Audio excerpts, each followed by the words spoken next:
Assalamualaikum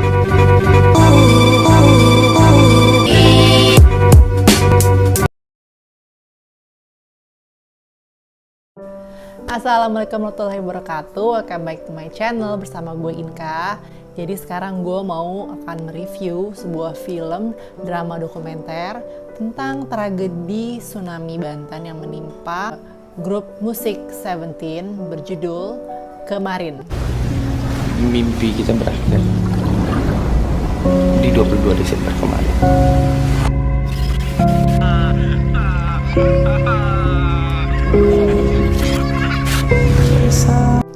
Jadi sebenarnya film drama dokumenter ini sebelumnya udah pernah ditayangin di bioskop. Cuman katanya sih ada beberapa yang kayak kurang lengkap gitu dan akhirnya dibikin versi uncut-nya, versi lebih lengkapnya gitu ya, lebih panjang gitu ya. Dan ditayangin eksklusif di bioskop online cuma dari tanggal 19 Maret sampai 21 Maret, cuma 3 hari gitu. Dan memang tiketnya tuh agak sedikit mahal ya dibanding yang film-film di bioskop online lainnya yang biasanya cuma kayak 5.000 apa 10.000, ini sampai 30.000 gitu. Tapi apakah nanti setelah itu bakal ada lagi yang versi biasanya, apakah ada lagi di bioskop online, gue sih nggak tahu ya, belum tahu. Disutradarai oleh Upi Guava, film drama dokumenter yang berdurasi sekitar kayak 1 jam 20 menitan gitu ya. Itu awalnya menceritakan kayak napak tilas band Seventeen gitu, jatuh bangunnya dari awal mereka berdiri gitu sampai akhirnya berganti personel dan bisa akhirnya sukses gitu kan ya. Dan juga ya merupakan isinya karena berupa dokumenter gitu ya, jadi kayak potongan-potongan wawancara teman-temannya Seventeen gitu yang selamat dari peristiwa tsunami Banten itu. Dan juga di sini Ivan Seventeen sebagai narator utamanya. Di sini juga ada kayak dokumentasi pribadi, footage sebelum beberapa jam sebelum peristiwa tsunami Banten itu terjadi gitu ya. Kalau mungkin ada yang lupa tentang peristiwa tsunami Banten ini, dulu terjadinya tuh tanggal 22 Desember tahun 2018 di mana band Seventeen ini lagi manggung gitu ya di sebuah cottage penginapan ya, Tanjung Lesung lah gitu. Dan saat itu mereka malam jam 9 malam itu nggak terdengar gitu. Sebenarnya ada sih ngerasa kok kayak gunungnya ada apinya gitu kan ya, cuman nggak nyangka itu ternyata terjadi tsunami di saat mereka lagi manggung dan menewaskan sekitar 400-an orang gitu ya, termasuk kayak itu kru-krunya Seventeen dan pengunjung-pengunjung lainnya. Ribuan orang luka-luka, 7 ribuan sampai 23 orang tuh bahkan hilang sampai sekarang. Sebuah tragedi memilukan banget sih. Oke, kita masuk aja ke pros and cons-nya gitu. Hal yang gue suka dari film ini gitu.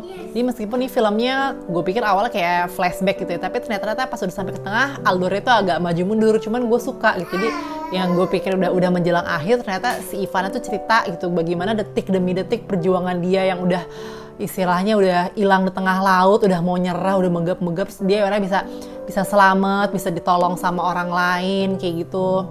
Dan film ini meskipun ya mungkin ditujukan ya untuk para penggemar Seventeen gitu ya, cuman menurut gue yang sebagai, gue bukan penggemar Seventeen, tapi gue nonton film ini gila, ini benar-benar emosional banget sih gitu. Gue benar-benar bisa ikut nangis gitu kan, yang benar-benar detail penggambaran kayak misalnya dari wawancara istrinya gitu kan, gimana sosok si suaminya gitu kan, ada Herman, ada Andi, ada Bani. Terus di sini kan juga ada beberapa kayak ilustrasinya aja gitu kan, jadi kayak misalnya kayak ilustrasi orang lagi tenggelam tsunami gitu, dan itu meskipun hanya ilustrasi tapi kayak berasa real aja gitu, terasa nyata. Tambah lagi dengan kesaksian para korban yang akhirnya mereka selamat dari tragedi itu tuh menambah pilu gimana yang mereka benar-benar peristiwa yang pertama kali tsunami gitu, mereka ketarik udah ke gulung ombak, terus ketarik lagi ke laut. Itu sedih banget. Dan ditambah lagi dengan musiknya ya, terutama kan memang ini kan musik, jadi Kemarin itu kan adalah lagu Seventeen tahun 2015 kalau salah, itu diciptakan oleh Herman.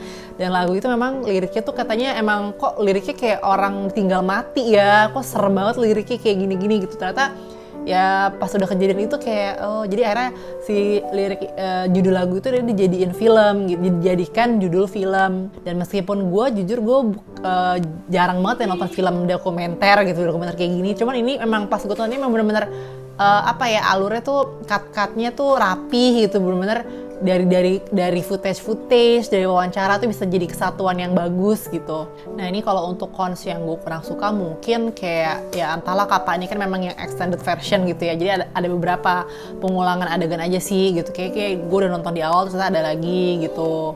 Kalau untuk skor dari film ini sih gue kasih nilai 7,5/10 gitu. Jadi memang film ini bukan hanya untuk komersial semata, cuman memang untuk merimain lagi gitu ya, mengenang para korban tsunami Banten gitu kan. Dia juga mengandung pesan gitu kan, gimana ya kalian menggambarkan jatuh bangun band ini dari awal berdiri gitu ya. Gue kebetulan gue juga pernah jadi anak band ya pas zaman SMA, kuliah dulu lah gitu. Jadi gue tahu gimana rasanya, capeknya rekaman kayak gimana, pertama kali norak-noraknya lo masuk musik lagu lo masuk radio tuh kayak gimana gitu ya. Tapi itulah gitu, gimana ya saat mereka lagi ya udah mulai sukses segala macam, ya namanya kuasa Tuhan gitu kan, nggak ada yang tahu, gila lo lagi manggung tiba-tiba kejadian kayak gitu. Jadi memang ini balik lagi pesannya itu gitu kan, tentang perjuangan dan juga apapun yang kita udah lakuin semuanya ada kuasa Tuhan gitu, di mana semua apapun hal itu bisa terjadi. Jadi film ini memang ya tepat ditonton oleh siapapun gitu ya, mau dia fans Seventeen maupun bukan fansnya, karena memang ini adalah yang ngomongin tragedi kemanusiaan, ngomongin bencana alam gitu kan, yang siapapun bisa tertimpa gitu. Oke, sekian aja review dari gua gitu ya. Silahkan teman-teman yang udah nonton, gimana pengalaman kalian nonton film ini. Oke, jangan lupa untuk like dan share video ini kalau kamu suka. Thank you for watching. Bye-bye.